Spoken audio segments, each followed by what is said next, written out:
What's up, guys? Man, it's been quite some time out here, but heck, I'm doing another video again, and yeah, I'm just kind of wanting to talk to you guys about what I'm going to be doing in this video. But first of all, I'm actually recording on a Sunday, so I want to also say Happy Resurrection and Easter for everyone. It's a really beautiful day outside. I'm actually on my way to church right now, and just to kind of have a good Easter service, a good time to have fellowship with everyone, spend time with family. My mom and her boyfriend, she's going out there. I'm happy for this. It's a nice day, and it seemed like nothing can go wrong. But yeah, I was actually wanting to talk to you guys and just let you know that I'm going to be doing a get together with my buddy. I actually met him. He's one of the guys that I ride with out here. Really cool guy, and we're going to have some really good conversations because there's about 4 questions that we want to go over with each other and just kind of see where we are and kind of see what our thoughts are when it comes to riding motorcycles. And so that's what pretty much this video is about. It's just kind of like get together, talk about it, and just kind of see different perspectives and to see even if our thoughts kind of line up with each other. And so that's just kind of where I'm at with this video. And heck, it's been a minute since I recorded, and I figured to give you guys something good and decent, however you want to call it. But yeah, I can't wait to get with him, talk to you guys about it, because I think I'm going to be getting with him later today. So yeah, for now, I'm just going to enjoy this ride until I get to church, and then also enjoy another little ride before I get back home, and then also hang out with him and talk. Well, I hope you guys have a good one. I'll see you again soon. Hey, what's up, guys? Finally getting to the podcast right now, or if you want to call it podcast, I will say. Someone mentioned it earlier. But I got here with my buddy right now. Want to introduce yourself? I don't even know what to do it as at this point. My name's Brandon, Tim, pretty much anything that falls under that monocle. But yeah. Yeah, nice. Anything you want to say as long as it's not late for dinner? Pretty much, yeah. Yeah, I got every bit of name. Call me anything, but not late for dinner. You got that right. Yeah. So yeah, tell us more about yourself too, like the things you like to do, and just different things like that as well. Well, I like working on cars. I hate working on my bike, but I do work on bikes. Try to be a jack of all trades more than anything. I hate being just good at one thing. I like controlling everything, which is a bad aspect, but it also puts me in a good position to be able to learn a lot of stuff. More the essentials of me. I am a worshiper at church. I'm a drummer, bass every now and then. Father of 2 kids and my loving wife. Bike rider, that's why I'm here. And yeah, mechanic. Hey, there you go. Sounds like a good time right there. Can't go wrong with that. Everything that can piss you off. Yeah, I know 100% with that one, especially the line of work like that. Yeah, I've done many works like that at UPS for so many years, and even working for my uncle, I went to many different buildings with different aspects of that. So yeah, I know what you mean. But yeah, so I got with Brandon over here, I want to say what? It's been like a week since I asked you that? Yeah. About the whole thing? Yeah. Okay. So I was wanting to do a whole thing about us when we ride, ask different questions, and then also kind of put it to where our faith is with this, because we are Christians, we do go to church. As he mentioned earlier, he is a drummer for the worship team out there, and me, I've been involved with church for, I'd say about a few years now, I can say. And I just want to see where it can be at with this one, where our faith can be, as well as being in a culture with different bikes.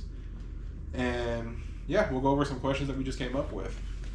So the first question I want to ask you, Brandon, is what was your first motorcycle and how did it make you feel? So technically, first ownership motorcycle is a 1999 Harley-Davidson Heritage Softail Classic. Mm-hmm. That is definitely my favorite in the lineup and has been the biggest headache but the biggest reward I've ever had in my life.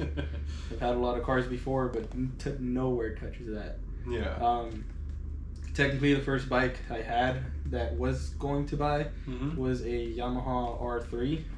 Okay. Definitely not what I wanted at the time, so got into Harleys. Jeez, man, Harleys just make you feel free. The vibration in them, I really, really like. Yeah. A real Harley always leaks oil, as everybody would like to say. But yeah, the carbureted sound on that is absolutely amazing. Hey, that's awesome. Yeah, for me, I would say my first bike is actually my 2015 Road King. So I've never been good at bikes for a while. I've been on dirt bikes. I've been on different things like that. I learned actually how to shift on a manual on a quad, actually. But I've been on my brother's bike. I think he had a DRZ or something like that. And it was a little sketchy of a bike, but I rode it in the parking lot and I went down on it. And just never been good at bikes anyways. I've done dirt bikes, like I said, but can never keep the two wheels underneath me. I was always going down somehow. Been on my buddy's Softail. I've been also on another friend's Sportster. Just went up and down the road and that was it. For some reason, I love the look of bikes. I love the classic look of a Harley Davidson, and that's why I bought my Road King. It has just a basic 3 headlights in the front, and it's just a naked bike, and I like that. And I've wanted one for quite some time, but just never pulled the trigger to do it. Until, I think it's been a year ago now since I bought the bike, and I just up and randomly bought it. It was a great bike. I do love it. It's not my main pride and joy, though, I will say that. But in the midst of buying that bike, it's my first motorcycle, and I didn't go small. I went big because I needed something that would actually fit my figure, too, because I'm a big guy. I'm 6'2", and I'm heavy. So I wanted something to do that as well. Just carry me and not hesitate. And yeah, that Road King is actually my first bike, and the feeling of it, it's nice. When you see a classic looking bike that knew what Harley Davidson looked like, that's what I wanted. And in the middle of riding it, I like that open feeling of free road, to where you see everything, the wind hitting you, and just listening to the sound of it. And it's like more of a testosterone thing too. It makes you feel like a man. But it's like, yeah, I am. It does give me a little boost in my self-esteem. But at the same time, it's also just a bike. But it's a good bike though, and I like it and I do enjoy it. Yeah. In which you also rode my bike before too. Yeah. Yeah. What do you think of it? Different. Very different. I was actually teaching Buddy Wyatt, sitting here with us too, how to ride his bike, and I was telling him with carbureted engines, you got to give it a little blip before you go. Yeah. Just to make sure that you're actually going to get some fuel into it when you're going to take off. Oh yeah. Fuel injected is so much easier. So much easier. Right, just straight to the point. It's just, you just go. You don't got to worry about maybe falling because you didn't get any fuel anywhere. That is very true. I don't know. I've always heard the concept to where sometimes carbs are easier to start off with, but I also went straight to the point of injecting. Yeah, injectors. I went straight to the deep end. I got a 1690cc bike for my first bike. Yeah. No, yeah, that fuel, especially because fuel injected too. Yeah. It's so much more sensitive when it comes to that throttle. Yep. That throttle has changed so much over the years where they're like the travel of it has become so much more sensitive than it does the entire rolling aspect of it. Like if I'm gonna floor it on that 99, I have to reach for it. Yeah. Unlike mine, it's electric throttle. It's there. Instant. Yeah. There. Sweet. All right. So our second question right here: can you share a moment when you're riding? Or let me say it. Can you share a moment when riding helped you process a big life decision or a challenge? Yeah, getting back over here. Okay. When I got back over here, I was in Idaho. I promoted with the company that I still work for, which unintentionally I'm wearing the shirt. I got back down here not by choice, but by need. We needed a safety net. We did not have one out there. And we came back. When I got back out here, I was pretty much blaming myself 24/7 about what happened. Okay. And it was, I mean, especially in 4 walls, it's so like constricting when you're thinking about something. Yeah. That it just doesn't help. Kind of feel suffocated. Yeah. Okay. So when I spoke to JD, the guy who sold me the bike, and I was like, I need that freedom again. Like, yeah. I'd ridden bikes when I worked for Harley. I wanted that again. Yeah. The first day I owned it, all I did was ride it home because back tagged. Had been sitting for so long So I was like, yeah, let's not go riding this crazy right now. Try and push it, yeah. Yeah, so I just rode it home, and I forgot about everything just listening to that exhaust. And it was probably the best 40-minute drive I've ever had in my life. Right. Hey, you can't go wrong with those. I know a lot of people, I even know it for sure myself. When you go for a ride by yourself, good music, and just think, it's great. It felt much better on a bike when I first did it too. Yeah. Mm-hmm. And that time I didn't even have a comp set in my helmet either. Oh yeah. I rolled the half helmet and got here. Mm-hmm. It was, I mean, even just the sound of the exhaust every time I was being a little stupid on the road. It's music to my ears. Yeah. Me, I remember I was explaining to my father-in-law at one point, even some buddies too. When I was on the bike doing those kind of rides like that, just to want to think about it and just see what's going on. And I remember going on rides, because in Indiana it was a no helmet state really. You can ride it with or without it. And I go for rides actually. Just take all the back roads and just relax and cruise. And honestly, it was the times where it's like I just enjoy what God's creation was out there. Mm-hmm. But for me, it wasn't really a moment to where I rode just to make a decision. But there was a challenge that I would say I did. It was 2 months after buying my bike actually. And I was going to go visit my family out in South Carolina for Memorial Weekend. And I was thinking to myself, I've heard so many people talk about going on rides to different states, going on rides cross country. It's like, I want to see what that feels like. So I just up and random said, let's do this. Let's take the bike out there. And it was honestly a very fun experience doing it. It gave me time to myself, time to listen to my music and my helmet, and just relax, enjoy it, have fun, and then even joke around midway there, because I switch seats mid-ride. I'd be dancing around the bike. I'm pretty sure there's a video somewhere out there, whoever has it. But yeah, it was supposed to be a 9.5-hour ride, which completely turned into 12 hours of riding. And I remember it was mainly because of the traffic in Ohio, Cincinnati. And also there was a bunch of road work out there. And that's what took most of my time. I'll give it this. My butt was very sore. But it was fun. And now I know the actual feeling when people say they want to go for a long riding distance, because it does feel good. And it's a fun experience doing it. So I can say that was a challenging time for me. Let's see.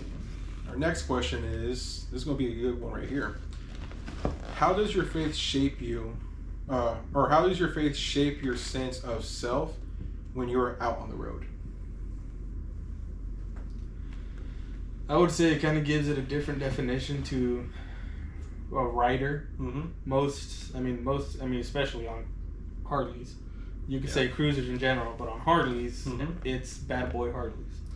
Yeah, everybody on the road is just, if it's a Harley guy, they're loaded. Yeah. They're just angry. They're just looking to kill whatever's in their path. It kind of puts like a topic on them. Yeah.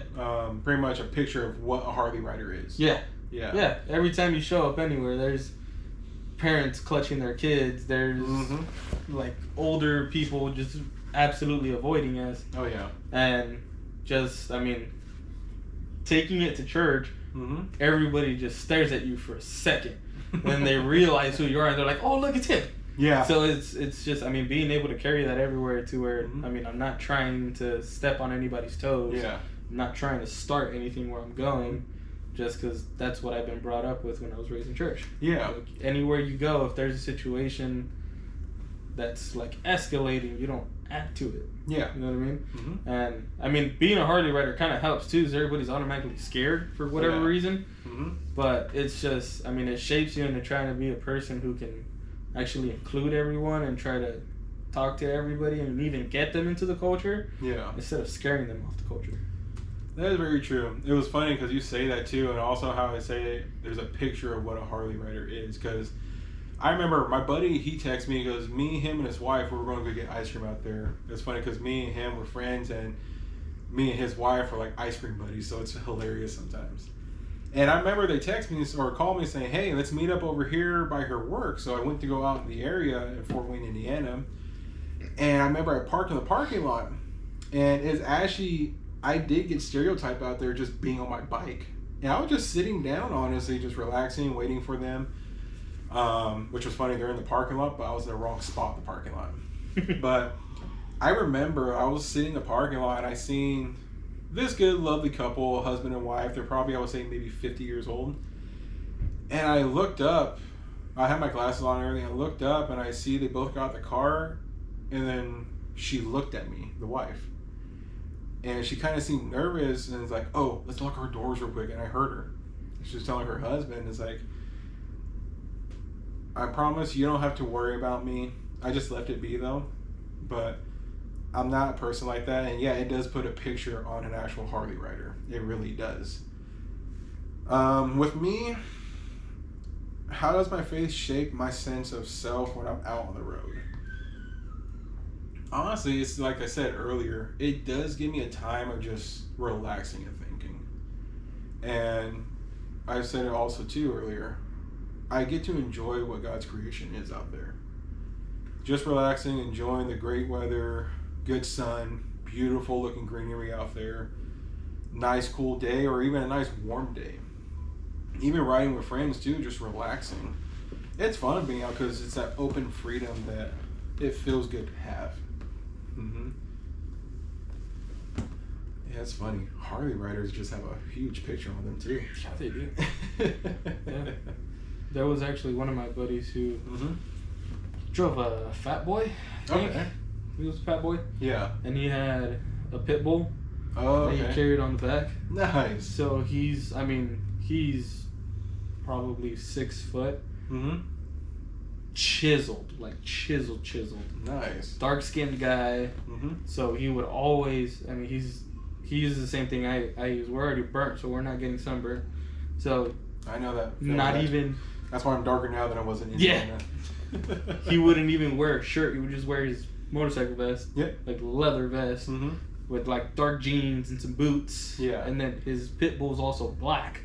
Oh, so like man. just walking off his bike into wherever he's going, everybody just stays like COVID distance away. Yeah, don't mess with him. Yeah. And if you meet this guy like hand to hand just talking to him, he sounds like when Eddie Murphy's making a joke.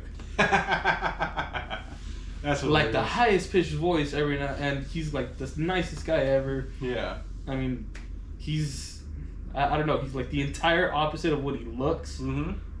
But everybody just automatically just avoids him. It's funny, so my buddy's wife, my ice cream buddy I was talking to you about, she said the same thing, like if they really know you, honestly, you're a teddy bear. And I do give off a good don't mess with me look. Especially if it's sunny outside and I don't want the sun too hard in my eyes. And especially on a bike, if it already has that picture of a hardcore look, I can really see that now. Mm-hmm. But that's not who I am. Yeah. Yep, I will say that for sure.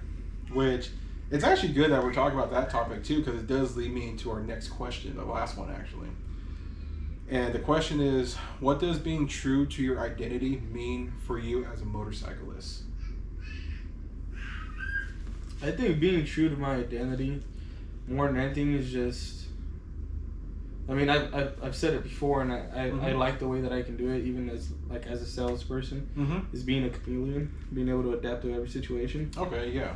When I'm on the bike and I'm just riding down, looking at other guys next to me, whatever it is, I'm just, being able to, like you said, it's kind of a testosterone thing. It makes me feel like a man. It backs me up even more on how I am. Yeah. I am pretty serious every now and then. If you see me at work when we're busy, and you bother me while I'm trying to get stuff done, there's a whole different side of that.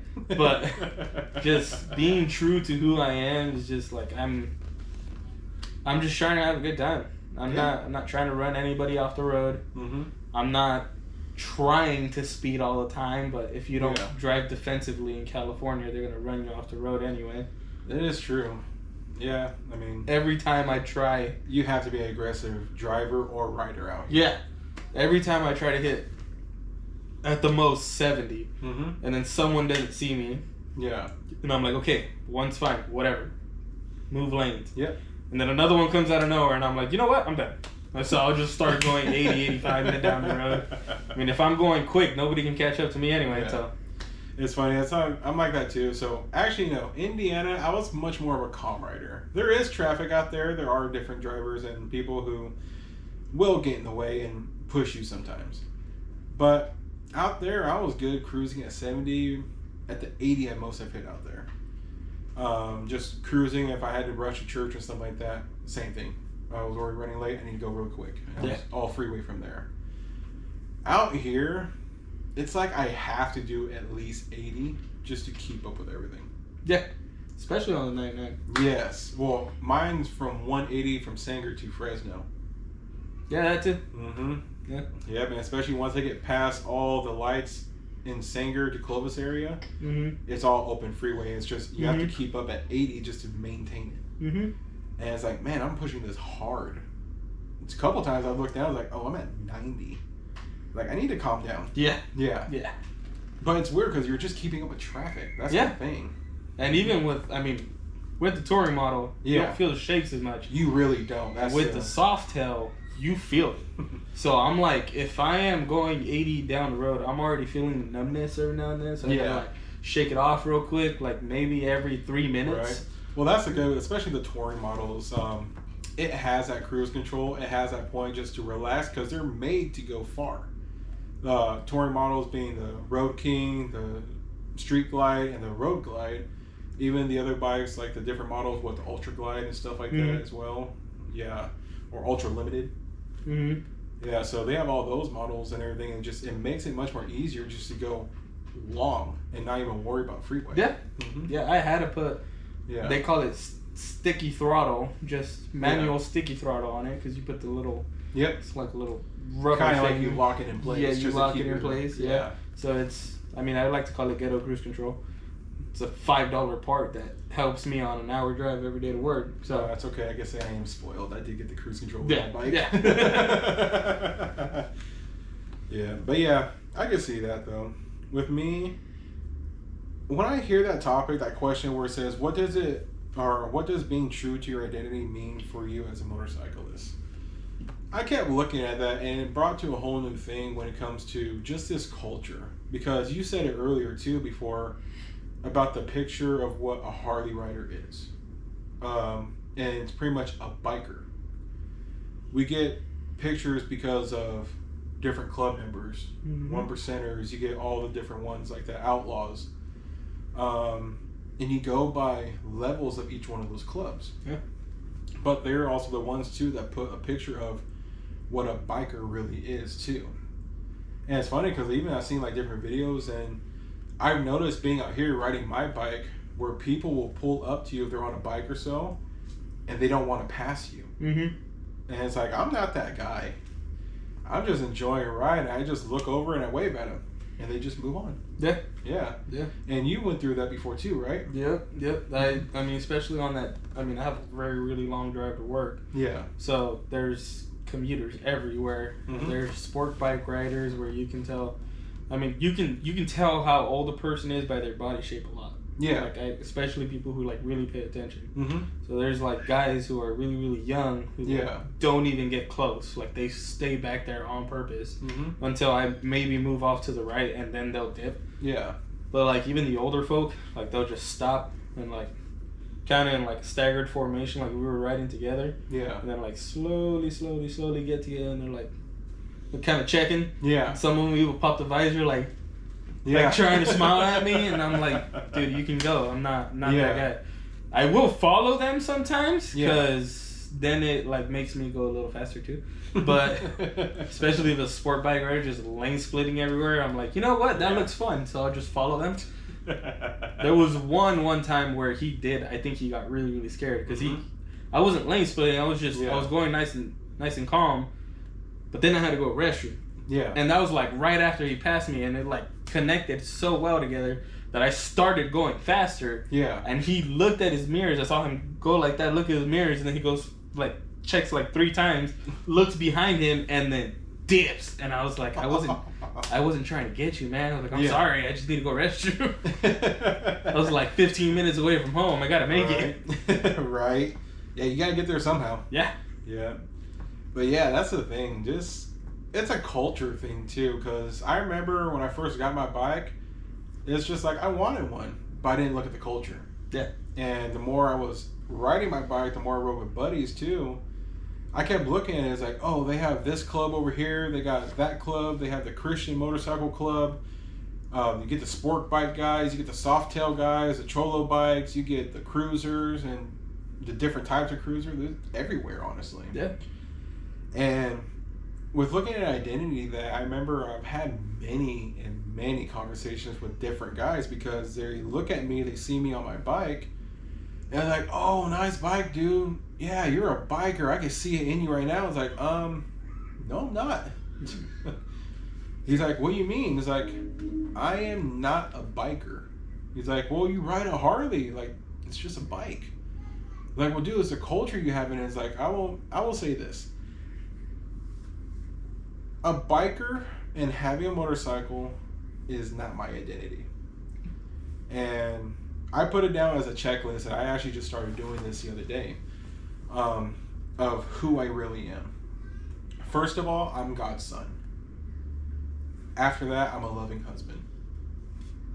And then I go to servant, I go to worker, and honestly, biker is like the last thing. And I don't even consider biker. I'm just a guy who enjoys riding a bike.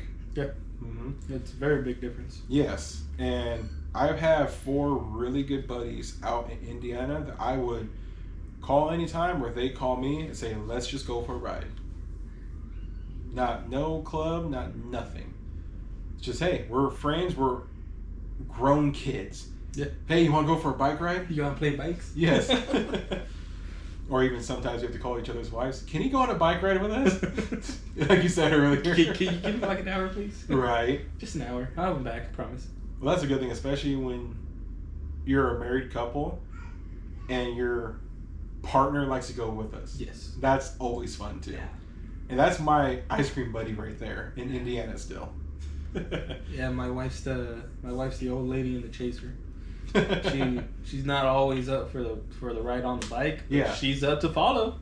Hey, there you go. You keep an extra helmet in there if you want to switch out. We always need a safety ride. Right. Yep. In case something happens. Yeah. And especially if you like to go to the stores. Hey, can we put our helmets in your car? Go for it. Yep. You don't got to worry about that in some communities, but you do out here. Yeah. Yep. In which that's one thing I thought about my bike too. If I still want to get that touring pack, I really don't want to because I like how it looks. But especially out here in California, it is convenient because you have to wear your motorcycle helmet. Yeah. And sometimes you don't want to carry it in or leave it on the bike. So I'm like, do I want to? I really don't want to, but I might just wait on that one still. And nobody really steals half helmets. No. But it's hard to find a half helmet that you really, really like. Yeah, and that, in my case, it fits my big head and not make me look too massive. Some of them make you just look like a bobblehead. Pretty much, yeah. But yeah, that's a good thing to look at too, especially with everything that goes on with this culture, with two wheels, with even just Harley Davidson. Don't get me wrong, I love the brand. I love the bikes, how they look, how they feel. And honestly, I like the part of the culture. There's always someone there to help you with something. Yeah. Mm-hmm. And being on a Harley opens you up to that Harley culture too. It does, yes. Because if you're a sport bike rider and it's a real Harley biker, yeah, he ain't stopping for you. I've seen some do, and I've also seen some not. But that's also this case too, where for some reason I looked at it for years too growing up, and it's the difference between sports bikes and Harley riders and the beef they have with each other. Yeah. But honestly, from experience and the guys that I've rode with, I rode with sport bikes out in Indiana. I rode with Groms. I rode with different bikes, Honda Shadows and everything. And it's just, if you have two wheels, I don't even care if it's a moped. Let's just go for a ride. Yeah. Yeah. And I mean, that's kind of where I was going with that too. Being a Harley rider opens you up to that Harley culture. Yeah. Which you realize the difference between the Harley riders and the MCs, Mm-hmm. and even the MCs sometimes. Even the MCs don't Yeah. always start beef just cause. Mm-hmm. It's because some of the people on the road don't know the rules of the road. That's the thing too, and you have different generations with that one. Yes. Like I said, the older generations, it's just nope, we don't want anything to do with them. Yeah. Guys my age and under, they don't care, honestly. Let's just go ride. Mm-hmm. And even like some of those MCs, like I have a buddy who's in an MC. Yeah. Forgot which one, but he's in an MC. Yeah. And he doesn't start beef with anyone, but he did have to check a guy because he had a bottom rocker on. Okay. And he had a bottom rocker for LA, and that's where he's from. You want to explain bottom rocker too, even for ones who don't know about it? Yeah. Mm-hmm. So there's different patches that you put on the back of your leather on it, right? Mm-hmm. So you have your top rocker, which you can put, whatever, MC you're from, if you're Christian, whatever it may be. Nobody cares about the top rocker. Yeah. You have your center patch, and then you have your bottom rocker. Your bottom rocker is your location. You run that. Mm-hmm. So there's people who will put Los Angeles because you're from Los Angeles. Okay. But there's Hells Angels who claim Los Angeles. There's, there might be... So same title in town, but what type and what name? That bottom rocker means you run that location. Yeah. And some of them, like Hells Angels as well, they have just California. Yeah. Because they say they run all of California. Yeah. Mm-hmm. So if you put California on there and there's a 1%er or an outlaw that sees that, he's going to check you on it because that's just their rules. Yeah. So you have to be careful with that sort of stuff too. Like I actually bought a vest not too long ago that I was going to put a bottom rocker on until the guy we both watched, OG Sos. Yeah. I watched him say it before my buddy ever told me anything. Mm-hmm. And he was saying about the bottom rocker and all the like the 1%er rules and stuff like that. Yeah. And I mean, even just watching someone like that or watching you, like you can learn rules of the road. Yeah. To where you don't have to get checked. Mm-hmm. Sometimes they're not on you just to get on you. Yeah. There's rules of the road that you got to learn. They're just making sure you are who you are. Yeah. Mm-hmm. And sometimes, you can, like there was one situation that OG Sos was talking about too, where this biker waved to every single person, and then he waved to the president to see if he could go. Yeah. And the president said yes. Mm-hmm. They followed him to a gas station, not to check him, but to thank him for knowing that. Yeah, for sure. Because if there's someone who's on a sport bike who's hitting 115 miles an hour next to your guys and hits a rock on the road and hits one of your guys, it could take out the whole crew. Mm-hmm. So they're not trying to check you just to check you sometimes. Yeah. They're looking for their safety too. More of a safety thing, yes. Yes. Mm-hmm. Yeah. Now, let me ask this question. With that one, there is a safety feature behind it, but do you think some guys take it to more it's a pride thing or don't mess with us? Absolutely. Mm-hmm. Yes. I knew one of those guys. Okay. And this guy had a piece in his bags, loaded all the time. Yeah. Had another piece on his hip, Mm-hmm. and he was the type of guy who would flaunt it just to scare you. Okay. Yeah. And I mean, he was a sergeant in arms in his MC. Yeah. So, I mean, his president checked him a lot because of that. Yeah. And it's that type of thing where, like, let's say we're in rival MCs. Yeah.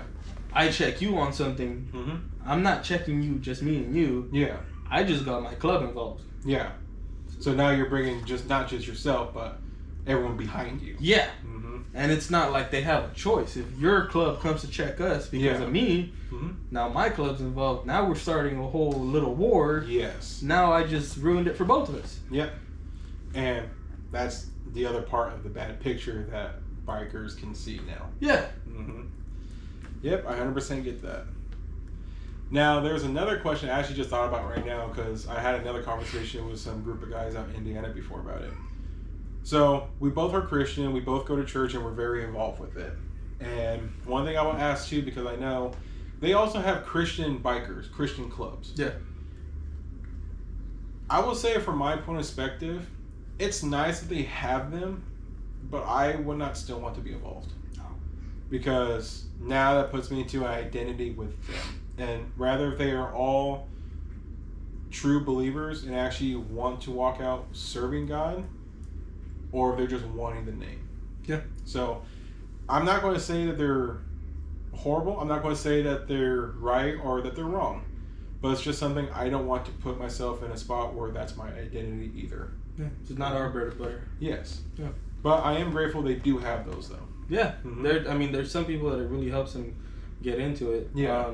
One of my buddies that passed away last year, he actually got into, not a MC, but he got into a little car crew. I forgot what they're called. Okay. Yeah. But he got involved with one of them that was actually from a church. Yeah. And they started encouraging him to go to church. And that's awesome too. Yeah. You always need people like that. Yeah. And so they got him in. I mean, it helped him get into it. He actually accepted Christ before he died. So nice. That's awesome. But I mean, there's the other part of that too. Is like, especially with the MC culture. Yeah. There might be someone who just came from Red Run, who came from Hells Angels, came from whatever MC they came from. That's actual 1%er. Yeah. And they come to a Christian club, bringing the rules of the road from an MC club too.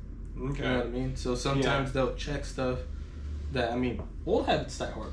Yeah, it is. And that's something we also have to remember too, is not to compromise God's word. Yeah. And that's what we got to live by too. In which that's why, not just, like I said, I don't want to be a Christian biker just because of putting myself in a group and a name to where if something's wrong, that I have to be included in that now. Yeah. I just want to make sure I'm just a guy who rides a bike, especially with friends, good friends too, and I'm still who I say I am. Yeah. Yeah, and it's. I mean, I like I said, I like it too. I mean, it's a pretty cool thing to look at. But I mean, this other thing you got to think of too is they're still exposed to every problem any other MC is going to be too.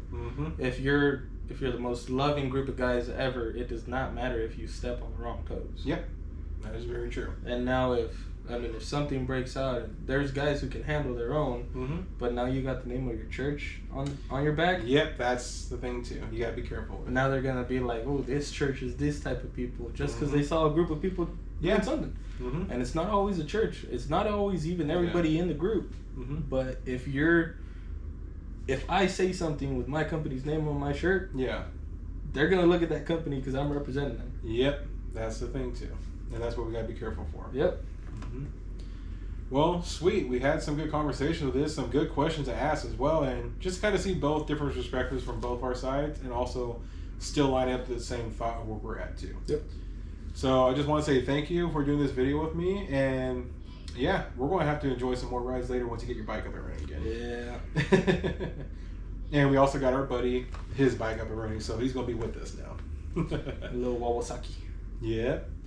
But yeah, thank you guys for this video, and yeah, I'm ready to start doing some more. Just let me know if you guys have any questions you want me to ask different people as well, or if you want even to see Brandon come back on to this channel again. That'd be awesome. Yeah, just send out some comments, like the video, whatever you guys want to do. Hope you have a good one. Later.